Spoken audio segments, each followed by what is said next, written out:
லட்சுமிபுரத்தில் பன்னீர்செல்வத்திற்கு சொந்தமான கிணறு இது. இந்த ராட்சத கிணறால் லட்சுமிபுரத்தில் தண்ணீர் தட்டுப்பாடு ஏற்பட்டதாக கூறி இப்பகுதி மக்கள் பல்வேறு போராட்டங்களில் ஈடுபட்டு வந்தனர். இதனையடுத்து கடந்த 13ஆம் தேதி மாவட்ட ஆட்சியர் தலைமையில் சமரச பேச்சுவார்த்தை நடைபெற்றது. அதில் 90 நாள்களுக்குள் கிராம மக்களே பிரச்சினைக்குரிய கிணறையும் அதை சுற்றியிருக்கும் 6 ஏக்கர் 84 சென்ட் நிலத்தை விலைக்கு வாங்குவது எனவும் முடிவு செய்யப்பட்டது. ஆனால் பேச்சுவார்த்தைக்கு முந்தைய தினமே சுப்புராஜ் என்பவர் பெயருக்கு கிணறும் நிலமும் மாற்றப்பட்டது தெரிய வந்தது. 2004-2005க்கு முன்னாடி அந்த நிலம்பரம் வாங்கிட்டேன்.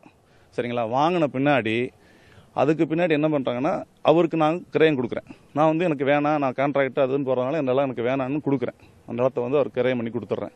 நான் விற்கிறேன். அவருக்கு விற்ற பின்னாடி இப்போ இந்த பிரச்சனைக்குரிய நிலத்தை எனக்கு கொடுத்தீங்க, அதனால திரும்பி நீங்களே வாங்கிக்கணுன்றாங்க. என் மனைவி பேரில் என் பேரில் தான் நிலம் வாங்க முடியும். அந்த நிலத்தை திரும்பி அவருக்கே கொடுத்தேன். இப்போ வேணான்னு என்ன பண்ண, அந்த நிலத்தை திரும்பி எனக்கு தர்றாரு. இதனை அடுத்து முன்னாள் முதலமைச்சர் பன்னீர்செல்வத்தை கண்டித்து கிராம மக்கள் இன்று ஆர்ப்பாட்டத்தில் ஈடுபட்டனர். ஓபிஎஸ்க்கு ஆதரவாக வரட்டாறு என்ற வாய்க்காலை ஓடை என்று பொதுப்பணித்துறை பெயர் மாற்றிவிட்டதாக கிராம மக்கள் குற்றம் சாட்டுகிறார்கள்.